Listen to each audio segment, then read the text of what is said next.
To start the Public Safety Committee January 12th, Councilmember Zion, Councilmember Parks. There'll be recommendations since we don't have a quorum for our committee. We have on the schedule 6 items.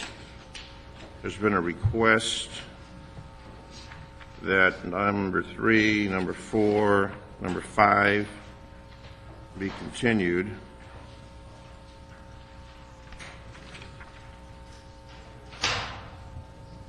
Mr. Parks, you in agreement with that? Well, the only thing I have is on number 5. If we continue it, I would just like to ask, before it comes back, that the department look at the committee report that we published on the last time it was before this committee and comply with our directions to pool the tasers rather than distribute them to designated officers.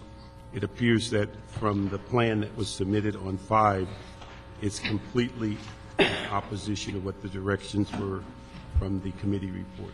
Okay, so we'll continue that, but give the department the direction to follow the original committee report on the distribution on the tasers X26. And then on number 4, we'll be hearing that in Budget and Finance today. Right. So we can continue 3, 4, and 5 with the condition on number 5. Okay, let's start with number 1, please. Item 1, Police Department to present verbal report relative to the status of DNA testing, backlog, and cold hits, and other DNA-related matters. Good morning, council members. Charlie Beck, Chief of Detectives. I'm here with personnel from RHD You say Chief? Chief of Detectives. Oh, Chief of Detectives. Council member. Your voice fell off at the detectives. Sorry. It's all right. I'll work on it. I'm trying to become a better public speaker. That's all right. And with that, I think Yvette, who has even worse voice today than I do, will give you an update on our DNA backlog. All right, thank you. Yvette Sanchez Owens, LAPD. I have laryngitis, so apologize for me. Is that because Chief Beck's screaming at you? No, he doesn't scream at me. He's the nicest boss. He's a good guy. Our total backlog for this week is 6,629 cases. Of that, 194 have been requested for analysis. We are working on those now. And then 270 of those are also being processed. They're not rape kits. They are other kits. So the total number of kits in property without any requests for analysis are 6,165. That's 55 less than last week. We are starting to really push outsourcing that backlog. So you're going to start seeing the numbers going out every week, increasing. Now, when you say outsourcing, is that done internally, or are those being farmed out? They're going out to private contractors. And what are we doing with the internal? We're still doing them in-house. We're trying to keep the in-house staff working on contemporary cases, and then we're working the backlog through the outsourcing. Okay. I mean, is that through grant or city funds? A combination of grants, city funds, and donations. Okay. So far this year, we've had 8 new rape kits booked since the first of the year. That's my report. Okay, thank you. Good morning, David Diliberto with Robbery Homicide Division. For the first week in January, we had 15 CODIS hits, which is a significant number of hits, compared to 4 from last year, so that's a 275% increase. What was the number again? 15. And of those 15 hits, RHD personnel are handling 6 of them, which is 40% off. 5 of them were cold case sexual assaults. And I also would like to start off this year by telling you a success story that we had on one of these hits. We had an almost 20-year-old case come in on Monday. It was to a 82-year-old woman who had been raped and murdered. It was a complete cold case. DNA hit came in on Monday. The suspect was in jail on a drug charge. Detectives went down and visited him on Tuesday, and he copped to the crime. And we arrested him for the crime on Tuesday. How old is the suspect? He was 30 at the time that the crime occurred, and that was almost 20 years ago, so he's close to 50. And the victim was 82 at the time? Yes. Wow. Good work. It really is, and this is going to happen more and more as the database grows, which starting January 1st, it's growing exponentially now and much more current. You're going to see more and more. We're going to try to bring you success stories when we have them, but they've been it's been pretty spectacular last month. Several murders, multiple rapes, so comeback, cold hits. So it's good stuff, very good stuff. Excellent. Anything else, Ms. Parks? Let me just ask, we hear a lot about the rape kits. Do the numbers also include homicide cases when we're talking about pending evidence, or are they kept separately? The numbers, when Yvette gives you the numbers on rape kits, that's what it is, the sexual assault kits. When we did our inventory, which we just did the manual piece of it, of the freezers, we included all the frozen storage, which is a lot of homicide evidence. So that'll be part of the database that we develop, and a lot of the cold hits that you'll see come back on the homicide cases also. But that number does not include the homicide. Did you give us a breakdown of what you found out on your freezer audit, or did we get that? Or you haven't got it yet, because now that we've done the manual work, we're entering it into a spreadsheet and then developing a database that we can search. And I may be able to give you some rough numbers the next time you meet, but when we're done, we'll be able to give you exact numbers of how many of what type of case and where they are in the priority list, and then we'll be able to accurately map out how we're going to spend the money that we've been so generously given for this. let me ask, is the goal that we hold the line on new cases and work at the backlog, or we also falling behind on the new cases to where it adds to the backlog? Currently, we're a little bit upside down. We don't have the infrastructure to keep contemporary cases current. So we do add a little bit to the backlog every week. Next year, in our budget request, I believe we asked for 26 or 27 positions. That should get us to a point in-house that we'll be able to take care of everything contemporary coming in the door, and we would not be adding to the backlog at that point. And that all done at the East LA facility? I'm sorry, Is that all done at the East LA facility? it's going to be done both at East LA and at the old Piper Tech space. So they're using two facilities? Yes, they are. But they only share the East LA facility, they don't share the Piper Tech? That's right. Okay. Anything else? Okay, thank you very much. Thank you.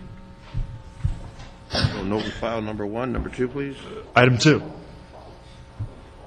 Fire Department to present verbal report relative to the resources available for funding emergency medical services captain positions and related employee relations issues, and the placement of the upcoming Fire Department training class and any savings that may be achieved. Good morning. Now, you are the chief. Yes, sir. All right. Just to kind of preface my statements, I just want to kind of reemphasize a couple things. EMS captains, as I've stated consistently since the budget hearings of last year, are very important to the department. And their role is important not only to the service we provide to the public, but how we operate the fire department. And that's why I fought so hard during the budget hearings to attempt to retain the authorities for those positions and to do all that we can to identify resources in order to maintain them. During the past budget year, we've identified the fire department approximately $3 million. We were asked to identify 2.8 to try to retain the positions. For, unfortunately, some of that money, 2.2 of it, was redirected by the CAO to other areas of the fire department. I don't think it was done maliciously. I think it was just a lack of understanding of the fire department's budget and what the priorities that I have for the fire department. But I just want to point out that it is an important position, and we really have been trying to retain those. To date, we have identified, trying again to retain at least half of those 18 positions, which are 9, revenue to cover those costs through savings, and that's kind of where we are today. There are 3 significant areas going to be impacted by us retaining or coming up with the revenue for that. The first is, instead of retaining all 18, we're attempting to retain 9 of them, so 9 of them will not be retained. The second area is to cancel our last drill tower class or academy class for this year, and the third thing is to close 4 variable staff ambulances. These ambulances are staffed strictly by overtime. They're not positions assigned to them, and we're utilizing those 3 areas to really pay for the cost of retaining the 9 EMS captains. Okay. How'd they come up with the 2.8? Where'd that number come from? That's the cost for the whole year to retain all 18 of the EMS captains. But why'd they pick that? Why didn't they pick something else?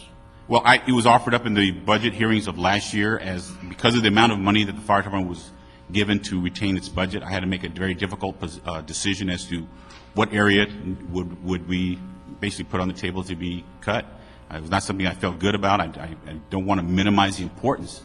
It's just a very difficult decision I had to make, and that's the decision that I made. See, it's ironic that it's a red flag day. I remember the Metrolink crash. Absolutely. I remember all that was put into that and the fires we recently had. And then we talk about cuts on a department when you have red flag in beautiful, sunny, breezy weather and the consequences that we often see happen. I find it interesting that we can't find other departments, maybe some sacrifice from the fire department, but it seems, especially on a day like today, if it was cold and rainy, then it might feel a little better. But it doesn't feel good knowing the consequences of what happens when a red flag comes around. I agree with you. And like I said, I've been somewhat agonizing over the fact of any resource reduction in the field bothers me, and it's not something I would choose to do. Based on the budget that I have to work with, based on the cuts we've made in our administrative side, we're down to the point where the amount of money that's being asked, we don't have enough in our administrative to make those types of cuts. We're at a point where it's going to impact our resources in the field. Unfortunately, that's where we are. I was in Ventura County yesterday, and a motorcycle rider went down, and they responded with paramedics, et cetera. County Fire showed up with an engine with 2 on that engine. That was it. And I think our philosophy or policy is to have 4. Correct. But they had 2, and they had to call in for additional reinforcements. So I think maybe they made their cuts, cutting the deployment from 4 to 2. It was, I'm looking for 4 firefighters, and there's only 2. Mr. McCosker, you have a card on this matter.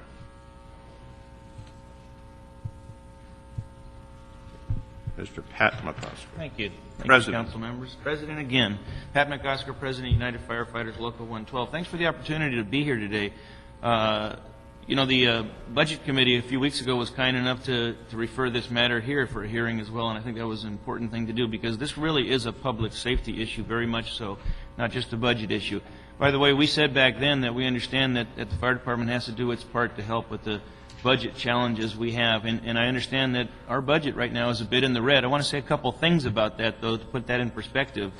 Our budget's in the red right now as much as anything else because the FLSA, the Fair Labor Standards Act lawsuit that was settled recently between paramedics and the city, that $3.8 million was taken this year right out of the fire department's budget, and that is having an impact on us. We're here talking about public safety cuts, emergency responder cuts because of that.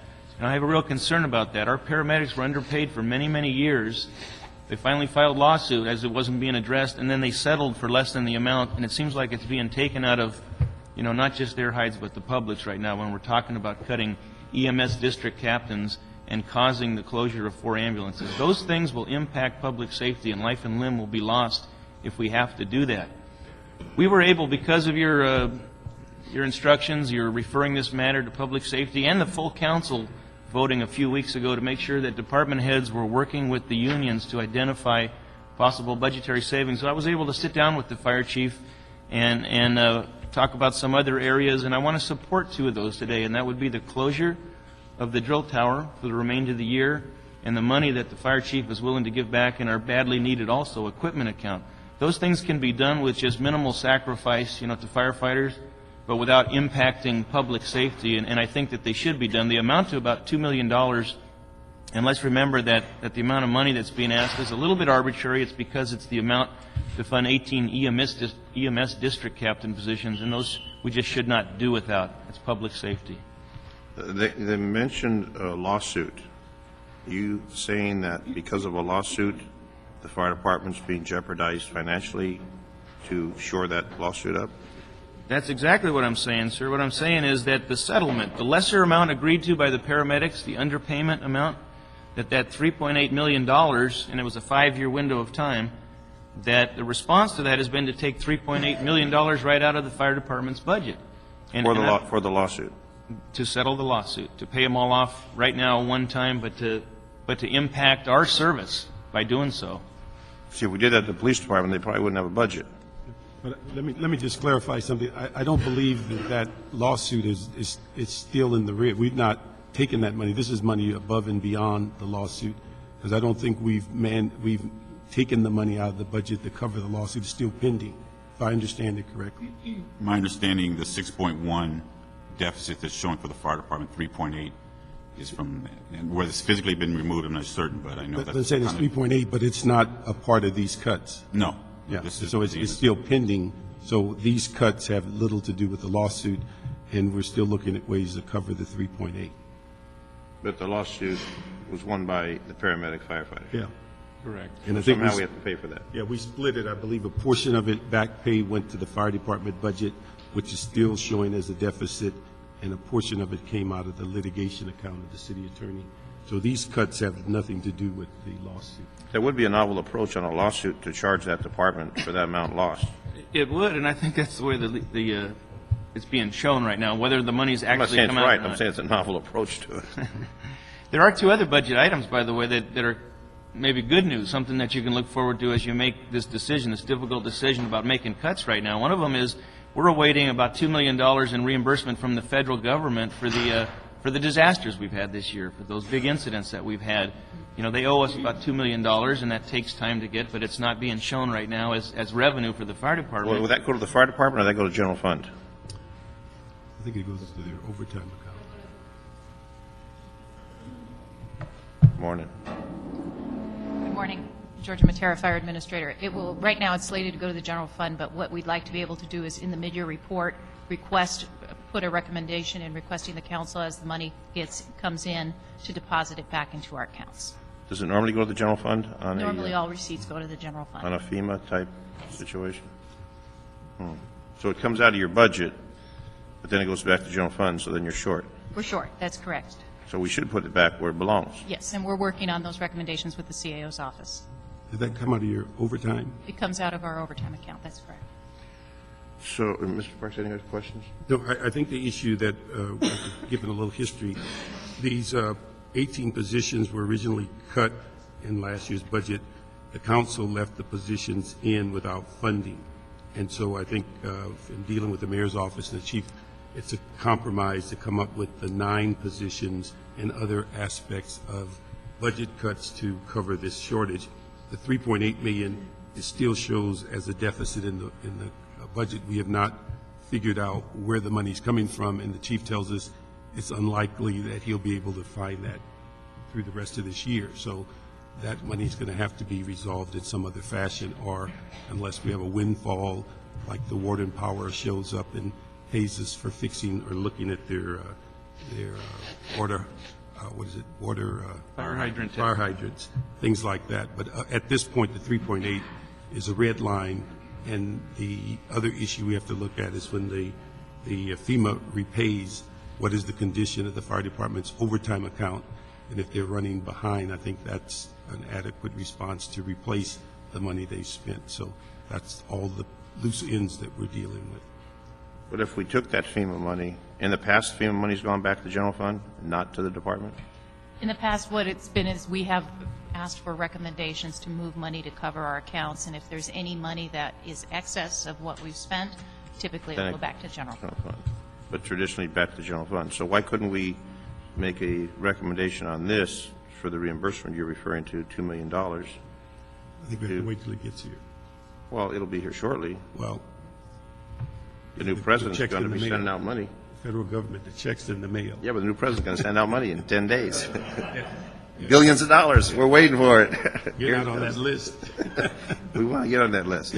But see, I'd like to make a recommendation that we move the Public Safety Committee to recommend the fire department achieve mid-year budget savings by shutting down their training academy, which we agree on, for the remainder of the fiscal year, and through the reduction the equipment account offered by the fire chief, but that we recommend against the discussed elimination of funding for 9 EMS district captains and for the 4 V-staff rescue ambulances.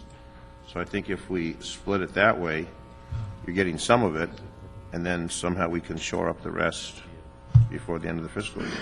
I'm sorry, I'm not clear. So you're saying, To shut down the academy, the training tower, or the drill tower, and also account. the reduction on the equipment account, but then to recommend against the 9 to keep those in place, and also the 4 de-staffed rescue ambulances. Okay, So my recommendation would be to support the EMS captains and also support those 4 ambulances, because we made a commitment to the public that we would staff every station with an ambulance. I think we've achieved that. So if we fall back on that, we don't want to be dishonest and disloyal to the public, and if those ambulances aren't there that we promised, I don't think that's a proper way to go. So if we do that, how much could we save if we do the training academy, the drill tower, and the equipment account? How much would that come out to? 1.94 million. 1.94? I think that isn't the ambulances on overtime, are they part of the plan to have one at each station, or are these additional ambulances? My understanding, again, they were implemented before I became chief, but I'm talking with my staff last week. They are part of the one in every fire station. That's my understanding. Okay, Mr. White informs me that we can make a recommendation to report back to Budget and Finance on this particular matter. So I'd make that request. I'd like to save those EMS district captains, because I know they're a vital function, especially since 80% of your calls are for EMS service. And the supervisors are important, because if something goes wrong, they're going to say, where was the supervisor? And then for the ambulances that we promised the public to continue to maintain that and not reduce those. So I would request a report to Budget and Finance on those matters, but to go along with the drill tower and to go along with the equipment account. So if that's okay with you, that'll come to your committee. Yeah, we're going to deal with this afternoon, and we've met with the chief, and this issue will be addressed at 1 o'clock. Okay? So that'll be the direction. Thank you very much. Thank you. And 3, 4, continued, 5 item continued. 6. Now we'll go to number 6. Yes, sir. I see Councilmember Gruhl has arrived on time. I didn't tell you 9:30, but you were on time. Item 6, City Attorney Report and ordinance mandating that an alarm company shall not install an alarm system unless the subscriber already has a valid permit or that the alarm company obtain one on the customer's behalf pursuant to motion. Gruhl Hahn. Well, let's start with Councilmember Gruhl. Thank you very much. got a voice, too. I have a voice this morning. I'm very happy to be here today to speak on this ordinance. It's been a long time coming, as our wonderful commission staff can acknowledge as well. Really, the bottom line is that, we've had this alarm problem for many years, and there was a discussion about whether to respond to them or not. We came up with a kind of mid-range position, which was to charge for false alarm fees. The challenge has been not only, and the commission will talk to you a little bit about this, but not only in the collection of it, because we don't have correct addresses sometimes when it's done, but most importantly is people are not paying their alarm fees or registered with the city. And how much is that alarm fee? $31. $31. So it's not a lot. Right. And so therefore and then when not only are they not paying the first permit fee, but then it is difficult to be able to collect any false alarm fees subsequent to that. We were looking at a variety of ways in which to ensure this. There had been some state legislation that limited our ability to do it, but what we found in other cities is actually that relies on alarm companies. They'll be required, alarm subscribers will be required to either have a valid alarm permit on file, or the alarm company will collect a permit application and fee from the subscriber and remit it to the city. It'll be incumbent upon them to do it. And so now both the alarm company and the user will be held responsible for ensuring that they have the appropriate permit and paid the necessary fees.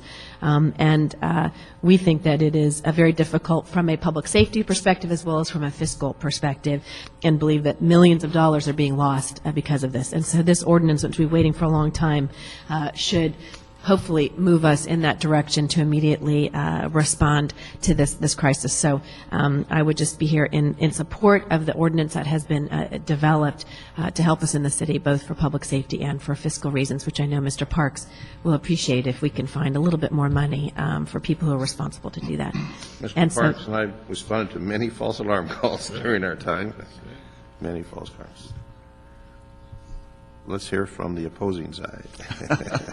No. We're not He's on. opposing. I know you're not. Here in the opposition, Heather Aubrey, City Attorney's Office, good morning. This would amend Section 103.206.1 of the Los Angeles Municipal Code to, as the Councilwoman stated, require alarm companies to either, one, ensure that the alarm system user, the customer, already has a valid alarm system permit, or, if that's not the case, to obtain the fees from the customer and remit it to the Office of Finance on the customer's behalf, and in that way ensure that a permit is in place. Very logical, very reasonable. Richard T. Fank, Executive Director of the Police Commission. Good morning, members of the committee. Just a brief background as to why this is a significant problem. 50% of our false alarms we receive are to non-permitted alarm users. And tracking them down, if we do not get a good address at the time that the alarm is reported and inputted by the public service representative at the communications center, if that address is not corrected along the way, we have no ability to go back and look at a permit number to track and to send a bill to that particular subscriber. The difficulty, as I said, 50% of the false alarms we receive are to non-permitted locations. We collect about 25% of that. So we're losing a large universe of money because, one, we would get a bad address and there's no permit number to chase those folks down with, so to speak, to send the bill to the right location. So from our perspective, it would, one, make the alarm user hopefully more responsible to know that they will ultimately get a bill if they have a false alarm that is operator error on their part. And then, two, it will also assist us in collecting the revenues that the city is entitled to under the ordinances. Just speaking of revenues, I know that's always a concern. Let me give you some information. For fiscal year 07-08, the budgeted amount to collect on fine revenue was $7.1 million. We collected $8.3 million for last fiscal year. This fiscal year, the budgeted amount is $7.1 million again. And as of the first 6 months of 2008, the last 6 months of 2008, first of this fiscal year, we billed $8.4 million and we collected $6 million. So we're going to exceed the 7.1 budgeted for this year. And that's through a variety of efforts on our staff, doing some novel things that we had not done before in the collection effort.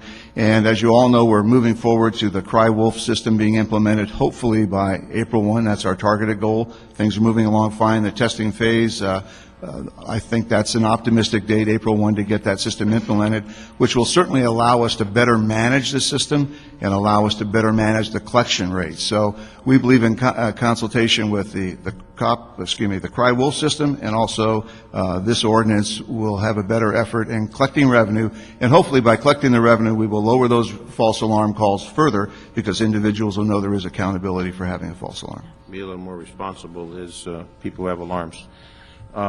This has been a long time in coming. I mean, we've been talking about this, I think, before your son was born. I think so. And finally, the day has come where we can make a recommendation to move that forward to the council. And I think it's only fair. Some people pay, some people don't pay. The tracking is important. But I could never understand why we didn't put the onus on the alarm company in the past when they are putting the alarm in. The other question I have is, are all alarm companies licensed by the police department or licensed by the city? They're licensed by the state and have a business license to operate within the city, yes, sir. So they will be notified of this new policy? Yes, sir, they would be. Okay. See, we had originally wanted the alarm company to be responsible for paying that permit fee when they put it in. And because they are regulated by the state, they went up and at legislation that didn't allow us to do that. So this is the hybrid that allows us to do it here in the city of Los Angeles. They tried to block our Yes. noble efforts Yes. to collect what's due. Mr. Parks? I just said, remember when we went through this as far as having them be responsible for the fees.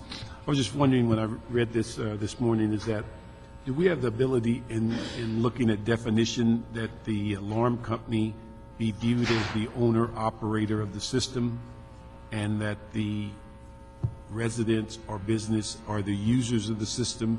Would that allow us to then put the onus on the business or to be the recipient of these false alarms, and it would reduce our retrieval and contact with literally thousands of people down to several hundred businesses?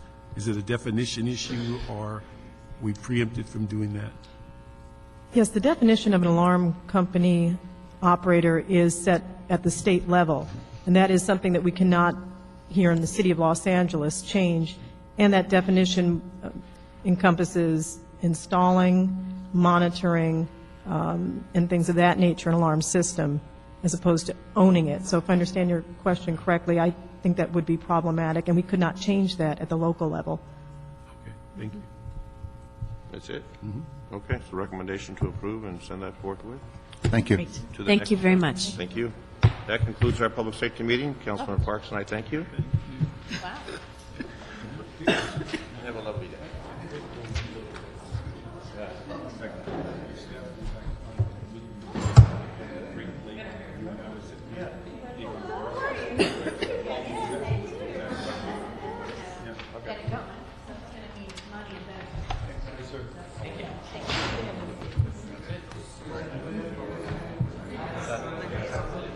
It is.